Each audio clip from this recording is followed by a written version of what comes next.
Welcome to the Predictable Revenue Podcast, where frontline sales leaders teach you how to build and scale an outbound sales team.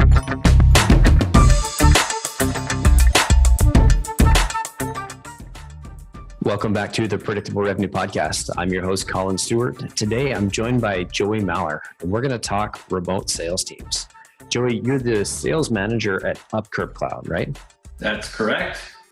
Cool, man. So let's talk about this, because I work for a company, or our company here is we're remote friendly, and our engineers work remotely, and that seems to work really well for them because most of the way they communicate is through code and through Slack, and they're used to that. I find with salespeople, we're inherently social people. A lot of the work that we're doing is social. We're talking to customers, we're talking to prospects, right? And there's so many benefits of sitting next to somebody so you can listen in on their sales calls. So I'm wondering, why should we talk about, why should I consider adopting a remote sales model in the first place? Yeah, it's a good point you bring up. And I think if you kind of take a step back and look at, where we are in terms of technology and communication, the barriers that previously prevented remote working from being a viable option for a lot of companies no longer exist. And if you have what we found is if you have the right tools and you give the employees the right tools to be productive, the ones that work from home are actually more productive. For us, it also allowed us, and one of the catalysts for us specifically in terms of even going down this road of hiring remote salespeople was we originally had a group of salespeople in Los Angeles, and we wanted to hire a few more. And we were getting resumes, and things were, there were some good candidates. And we decided, let's expand our horizon, or let's expand our area and go outside of LA. So we did more of a national search, and obviously we got a ton of inquiries, a ton of resumes, and we actually found a couple of really good candidates. One of them was in Michigan. One of them was in Miami. And going through the stage of hiring them, we realized not only were they going to be cheaper in terms of salary and expectations, but if we equip them with the right technology, we shouldn't have any issues. And it turned out really well for us. And because of that, we kind of decided we're not going to stick to the status quo of hiring only within our metro city, but we're going to expand this and hire the best people that fit what we need. And a lot of times it's outside of our region. Mm-hmm. So really, finding the right talent is a big reason why a lot of companies are going to the remote workforce. So finding great talent, and then, I guess better productivity, and in some cases a lower cost, depending on what geography that you're hiring in. Oh, absolutely. It turned out there were a lot of residual values that we didn't even realize going into it. But yes, productivity actually did become very evident almost immediately, that some of these salespeople were more productive. And it takes a certain type of person to be comfortable working remotely or working from home. That's the other thing we learned. It's hard to take somebody out of the culture of being in an office, their career, and then putting them at home. A lot of times that doesn't work. Mm-hmm. So you really have to make sure that the person that is going to be hired understands and has been through or has previously worked from home, or is in a situation that allows them to make sure that they are going to be productive from home. Because there are some situations where it doesn't make sense, but for where it does make sense, those people were a lot more productive. You mentioned there's some areas or some situations where it doesn't make sense. Can you talk to me a bit about those? Yeah. So, number one would be if they're not used to working from home. A lot of people have the perception that, if I work from home, I can just get up in the morning and work in my PJs and, nobody's watching me. I can do whatever I want. So that mentality is absolutely not true. To be productive in a work from home environment, you have to be in the mindset that you are essentially going to work. So we've hired people that said that they were going to be comfortable working from home, and lo and behold, we find out that they don't have like a separate room, or they're not working from an office in their house. They're working from their living room with a laptop, and you can hear everything going on in the background. So really, that's a big part of understanding, do you have somewhere where you're going to be able to work comfortably and not be bothered with people coming in and out, or family, or kids, or whatever whatever could possibly go wrong. So making sure that the person that we do hire understands and has the ability and the facility to be productive at home or wherever they are remote. Gotcha. So I find there are so many benefits to, working side by side on a sales team. How do you stay connected and in touch with your team if they're spread around the country?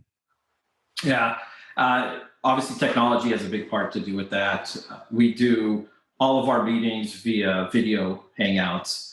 We require that the cameras are turned on so that we have some sort of face-to-face, even though we're not in the same room.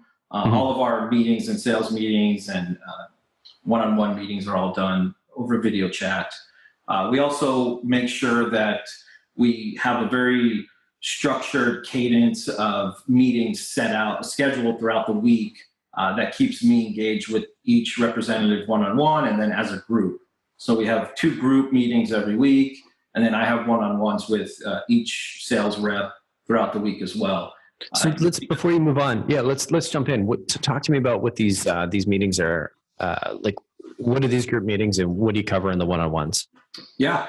So the group meetings are more about strategy, talk about different messaging. Let's talk about some of the strategic accounts that we want to go after, and bounce ideas off each other.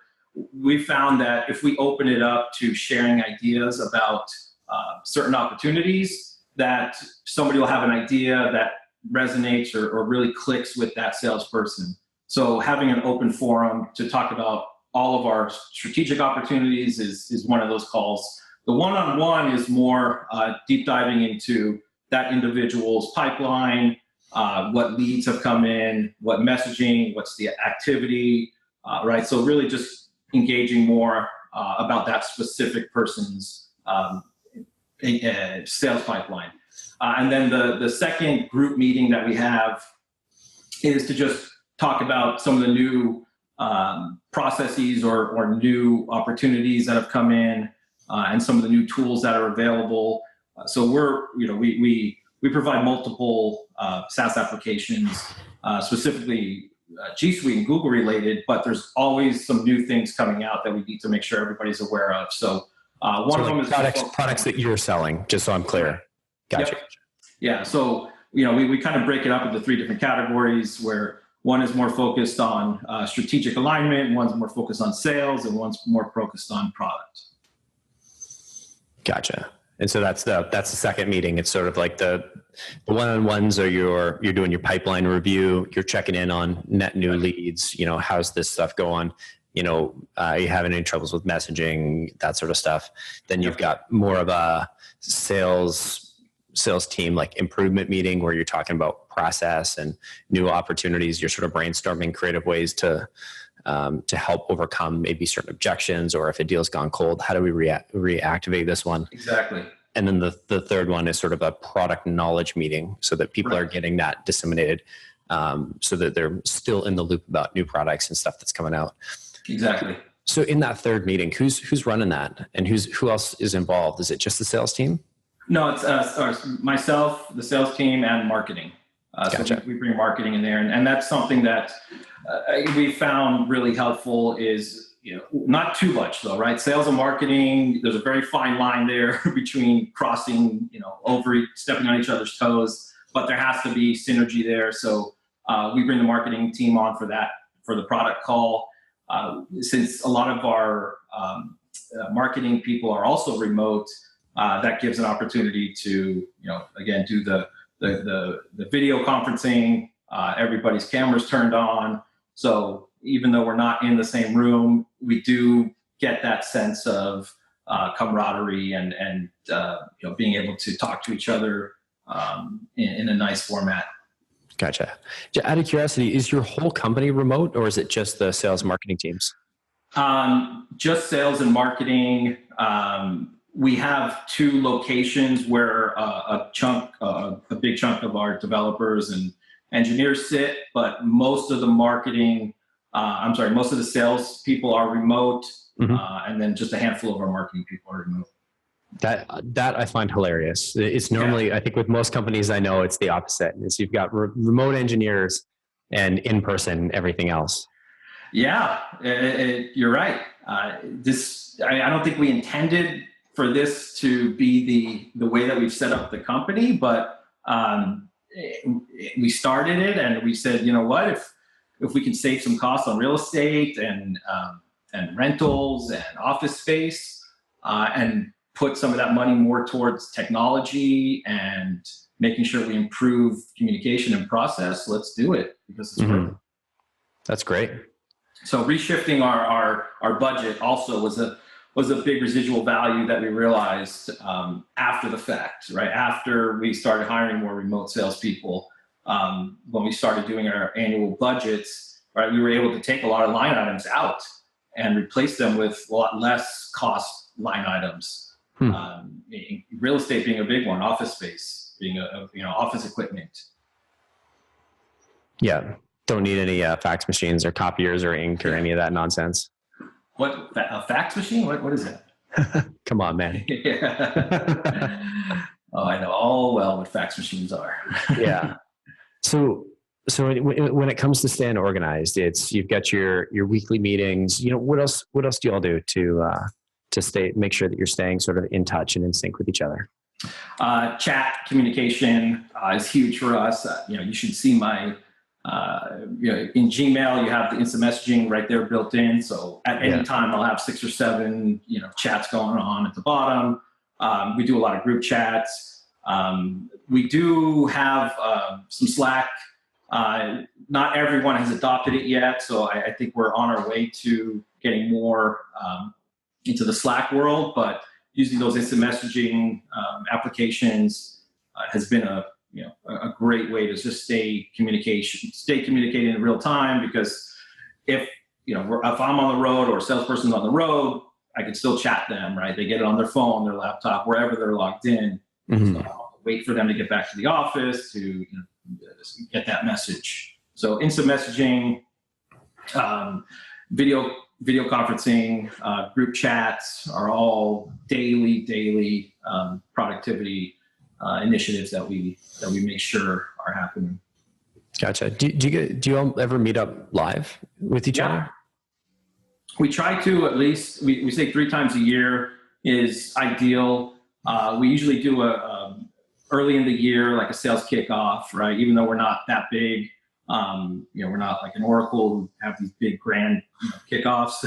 Ours are a little bit smaller, but we do get together once a year at the beginning of the year to just talk about what's ahead.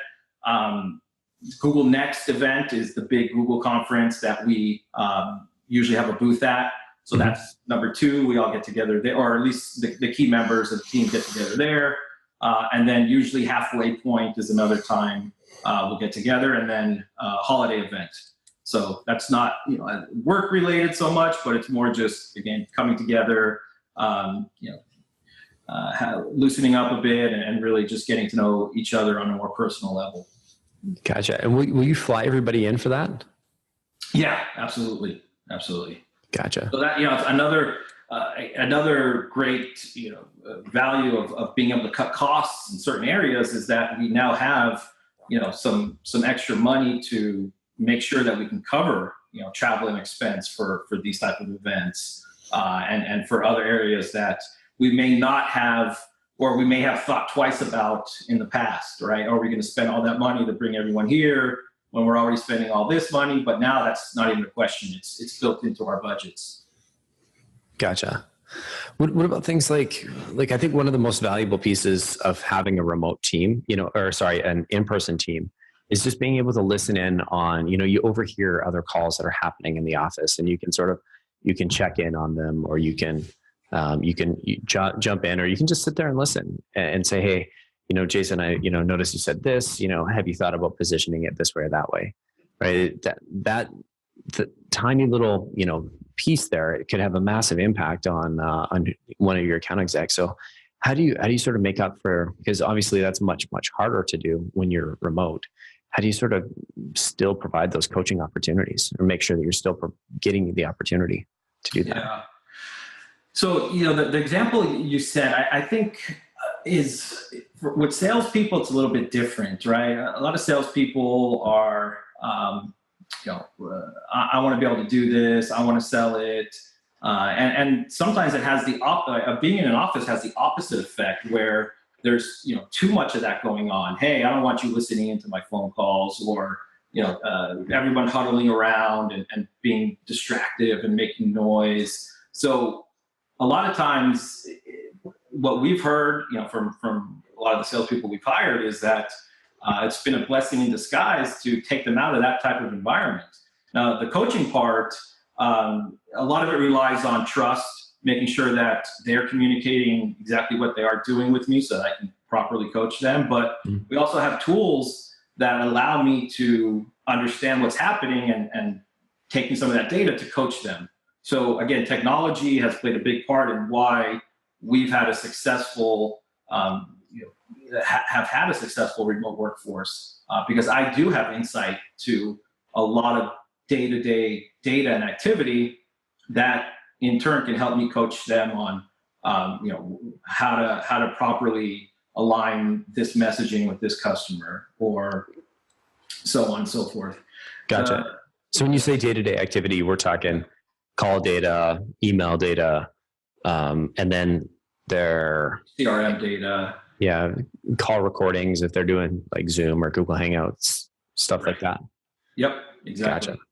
Yep. So do you have, is that maybe something you do in those one-on-ones, is the to do that sort of call review to make sure that they're, following the plan? I don't want to say script, but, following the general call plans that you're laying out for them?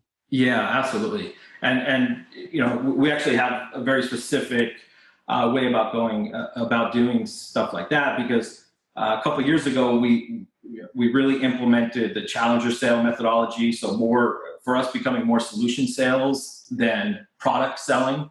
And that's sort of the methodology that my coaching is based on, right? Are you asking the right open-ended questions, right? For me, the most important piece of information when I have my one-on-ones is show me your discovery notes, right? What did you learn about this particular client or prospect? What are their pain points, right? And I want to see those notes. If you handwrite them, put them up on the screen. If you, I recommend that they put them in a Google Note and Google Doc and label it. But again, that's not always the case. So if you hand wrote it, show it to me. If you have it in a doc, share it with me. If you put it in the CRM, let's take a look at that. So making sure that they're doing proper discovery is where a lot of our conversations take place in those one-on-one meetings. Gotcha. And so they're taking notes in a Google Doc. Yep. In the call. Yeah. We any prospect that we're going to be reaching out to, we require that they create a Google Doc. They name it the name of the prospect - call notes, and that's where they put the notes, so that it's in a shared folder. I can always go back and review. We can always go back and update. We can always go back and reference. Hey, remember when we had this conversation with that company? This is what ended up happening. This prospect looks exactly the same. Let's take this approach. Gotcha. Okay, cool. I have a little, a shortcut I'll share with you. It's essentially, it's a little, I have a bookmark that sits in my Chrome bookmarks, and you just click it and it automatically creates a new Google Doc. Oh yeah. You don't have to go into Google Docs. It's this little JavaScript. You add some, like a little wrapper. I'll throw it in the show notes if anybody's interested.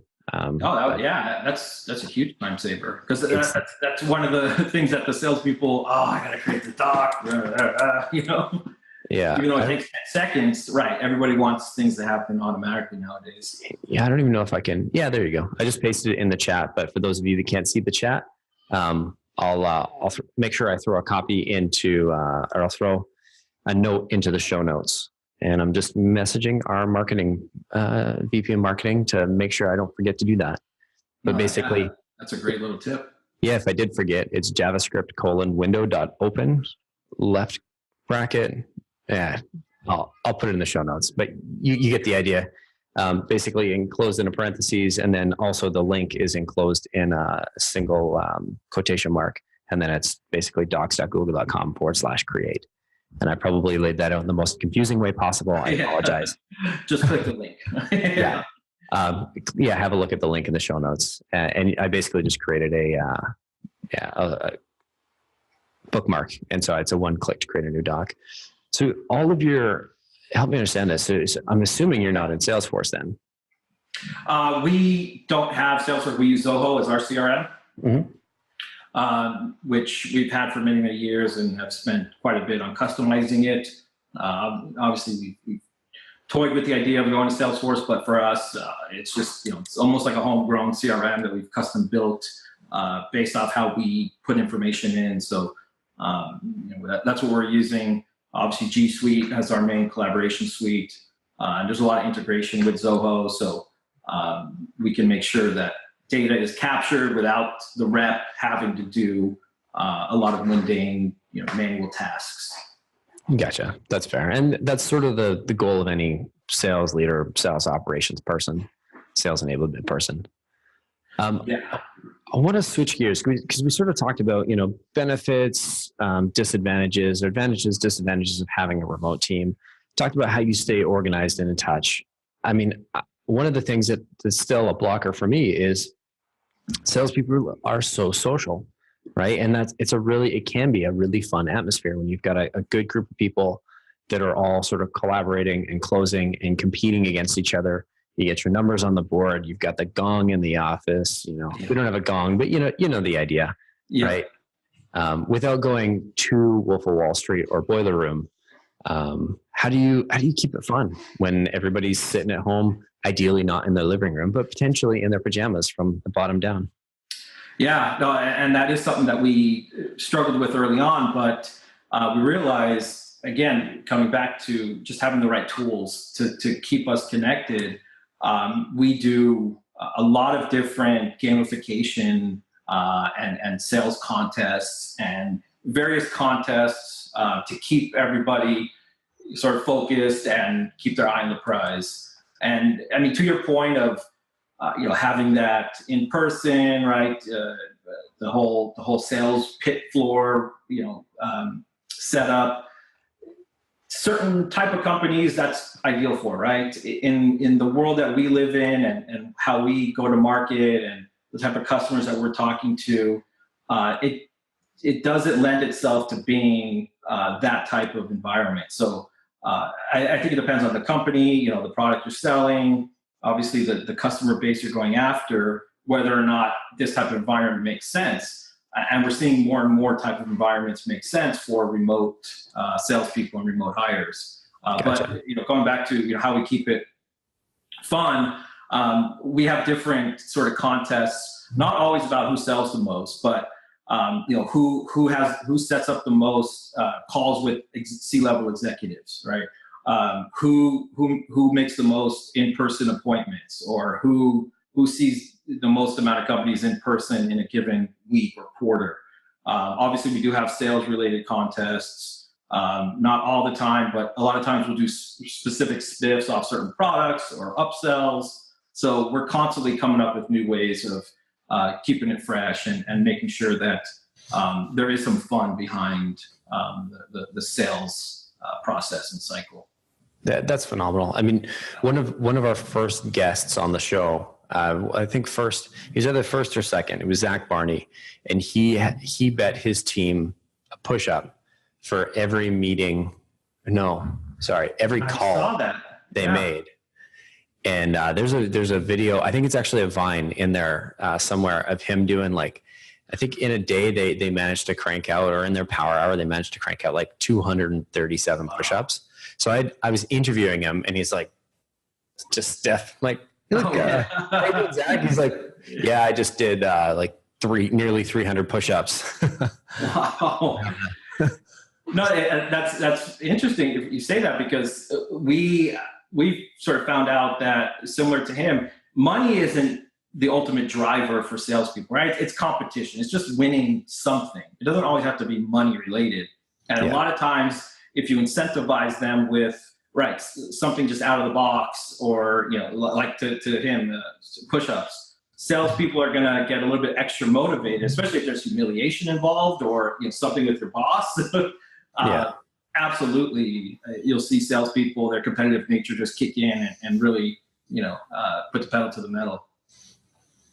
Yeah, I once bet a rep that, basically one of us had to wax a leg. Oh no! Yeah, and he ended up losing the bet. And we decided, as the boss, I can't really force you to wax a leg. And it was going to be just one leg. We were all going to participate. Right. I was like, it's got to be sort of like, I could bet them that they could wax my legs if they hit like a certain goal. Right. That's sort of, fun. Whereas this was almost like, oh, I beat you in this one contest. Then I'm trying to like build you up and make you better at something. And now because I beat you, I get to wax your legs. It's like, that's just not right. Kick you when you're down. Kind of. Exactly. Yeah. I'm a big fan of the stuff that like what Zach did with, doing the push-ups, doing the, what was the other one? He had, it was whoever booked the most demos in a month, or everybody that booked a demo that turned into a closed deal in a month, or whatever the criteria was. Essentially, if you hit this criteria, you get a pie, and you could smush it in Zach's face. And they had this pie day where people were throwing pies, and there's another great video or Vine or whatever it was of just this one SDR who just savored it, who took probably a minute and just started from the bottom of the face and just sort of slowly worked his way up his face. And Zach was just, he did that one again. Well, hey, it seemed like you got the team super fired up. Everybody had a really great time. So it's like getting a chance to take a shot or a pie at your boss. I think those are some phenomenal opportunities that you don't normally get a chance to do. Oh yeah. And it's a little hard, when you have the remote team. So I guess that would be one of the cons to remote workforce. You can't get that type of environment. But like for us, or instead of giving away money, we will give away, top prize, a TV, right? A 65-inch Sony TV. Second prize, Google Home. Third prize, like a gift certificate card. Set of stick knives. Right. Yeah. Second place is. Fourth place, you're fired. Yeah, there you go. So we try to get creative with the prizes. So that's not just here's an extra $500 or $1,000, but something tangible that they can actually use and it would be beneficial for them or their family. Because I think psychologically, it's basically like you give the money, it just sort of goes in the, I got more money. I just got a slightly bigger paycheck this month. Right. And they wouldn't think, I got $675. I will buy this TV. Right. And thank you work is like, if you actually give them something physical, they attribute a much higher value to the reward. Right. And if you have something tangible like that, it just obviously lasts longer. Every time you look at it, you think about it, and hopefully it'll pump you up and motivate you.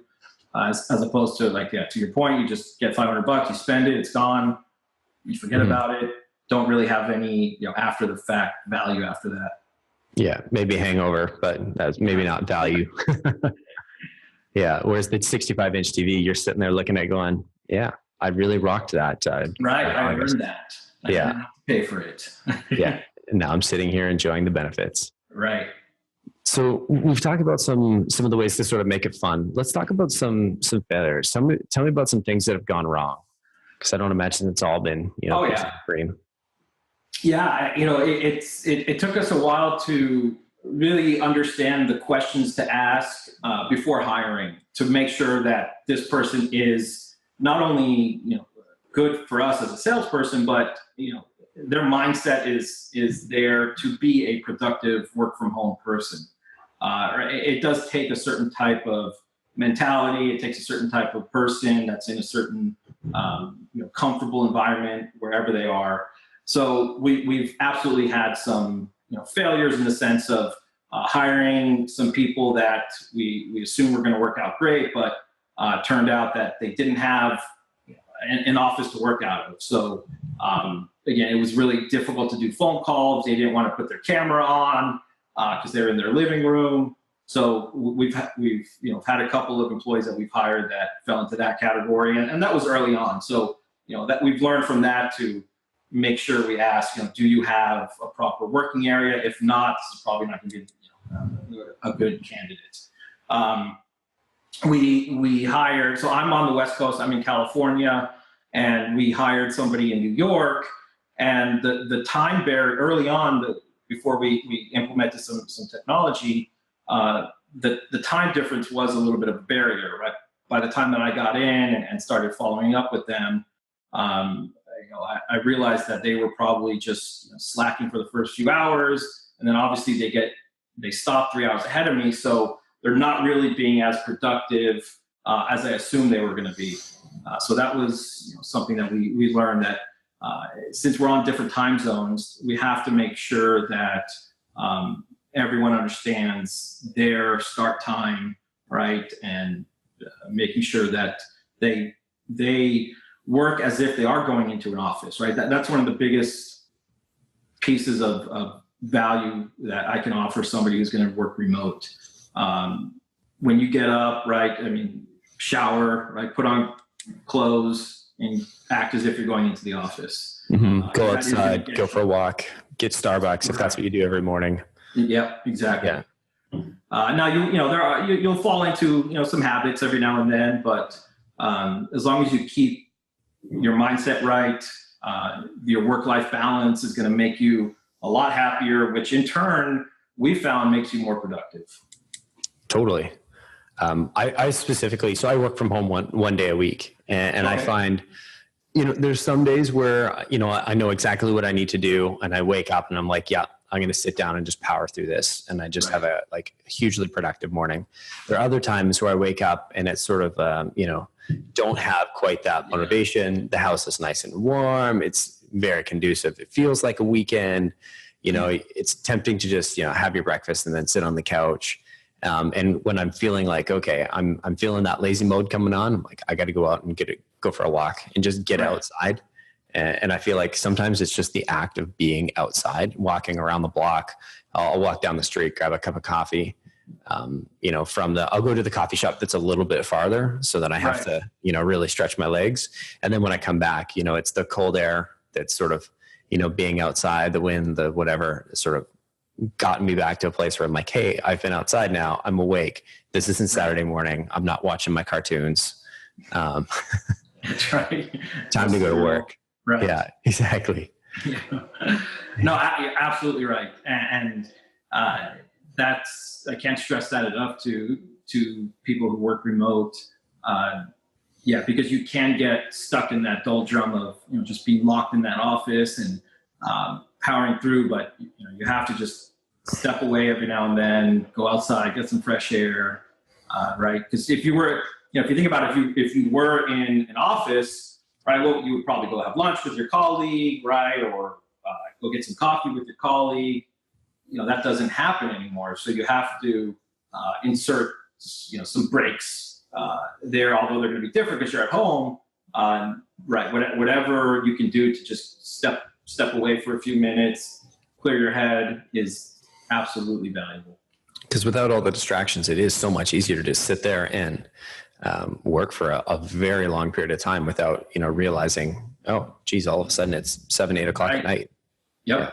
And then all of a sudden that's actually turned out to be sort of benefit for a lot of us is, right, we'll be at home and then all of a sudden we'll get this idea, and we can just run to the computer and knock it out or send it out, where if, a lot of times when you work in an office, as soon as you get home, you shut everything off, right? Your brain, now you're home. It's home time. When you work from home, you don't, that separation isn't as evident. So you're almost always in work mode, even though you're home. So if you have an idea or something, jumps out at you and you have to remember it, or you want to go do it, you can just run downstairs or to wherever you are and knock it out at 8 o'clock at night or 10 o'clock at night.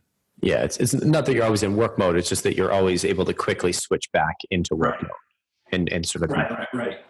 Yeah, I like that. Like how you mentioned, you need to have a separate room so that you have that sort of separation between work life and home life.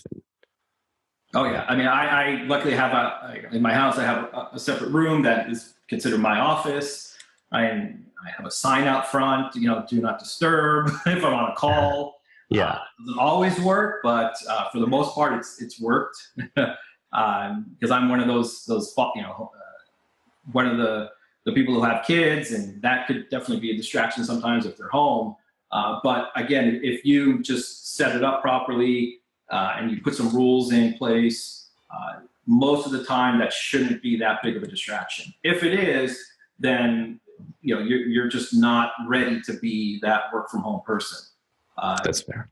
There's definitely a lot of people who want to probably work from home, but if you take a look at your setup, your environment, you might not be able to, even though you would like to. A lot of things have to be set up properly in your life in general for you to be productive in a work from home world. So what's one tip that you would give for anybody that's either working from home or dealing with a remote sales team? Trust. Make sure you have trust. And if there's any doubt or any lack of trust, nip it in the butt right away. Because you're not there with them, you have to build that trust. Knowing that that person is doing what they are supposed to be doing to be productive. Because that's the biggest hurdle or barrier I think that I've seen and I've heard is just understanding, right? If you're going to be working from home, how do I make sure you're productive, right? I mean, yes, you can, I can see your numbers, but there's more to it than that, right? Let's really understand what's going on behind the scenes so that we can make sure you are successful. So building that trust, having the right technology, having the right tools to enable managers to stay in constant contact with the reps, and having visibility into as much data as you can to really understand what's going on. Gotcha.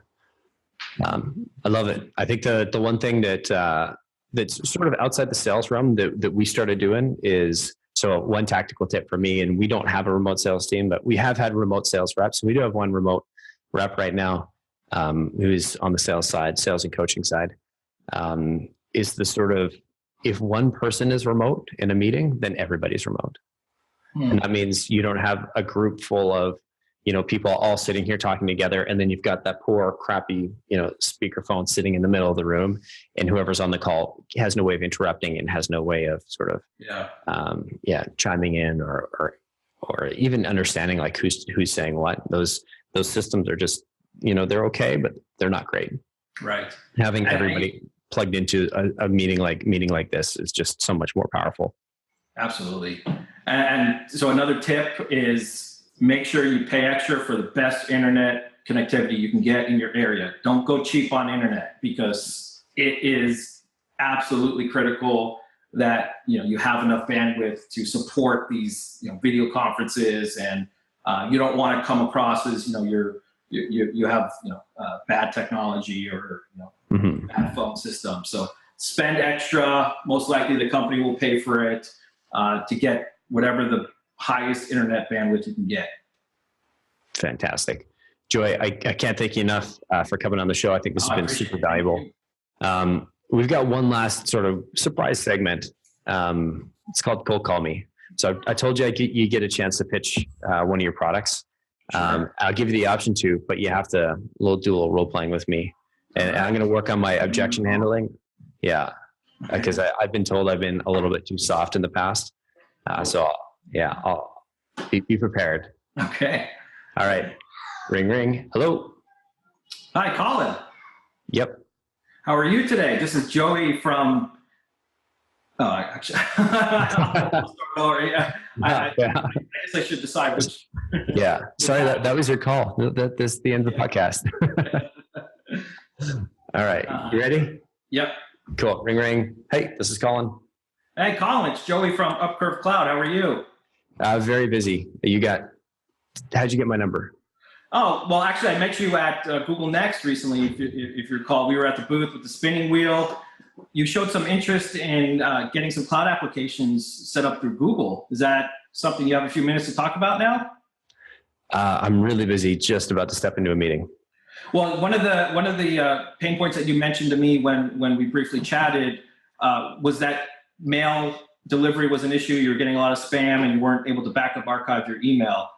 So that's one of the areas that we can absolutely help you with. Are you familiar with G Suite? Yeah, obviously we use Gmail. Right. Are you using all the other tools that come with it? Are you using Drive? Are you using Hangouts? And what CRM are you on again? Salesforce, right? Yeah. So listen, I'm just about to step into a meeting. So what I'm going to send you some information about how you connect your Salesforce with G Suite so that your reps don't have to manually enter data anymore, because one of the problems that I'm sure you're facing is your reps are not putting data into Salesforce. And I'm going to show you how to fix that with Google, believe it or not. Very cool. All right. Send me that information. Let's chat. You got it. Cool. Thanks, Joey. You're tough. I was very soft the last couple. I'm really trying to be mean. It's hard without understanding the full product and pretending to be that buyer. But anyway. Right.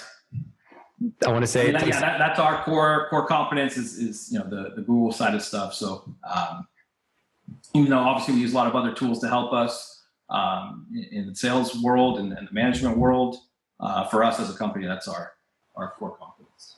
Awesome, man. Well, thank you so much again for being on the show. If anybody's wanting to get in touch with you because they're building a remote sales team, what's the best way for them to reach out? Yeah, happy to discuss, what we've gone through or provide any recommendations or advice or tell you what the tools we're running. Email jmaller@upcurvecloud.com. Joey Maller. LinkedIn is a great place to connect with me. I don't think there's too many Joey Mallers out there, so you should probably be able to just search my name and find me. And so those would be the two best methods, email or LinkedIn. Fantastic. Well, right on, Joey. Thanks again. Thank you, Collin. Appreciate it. Cheers. Take care.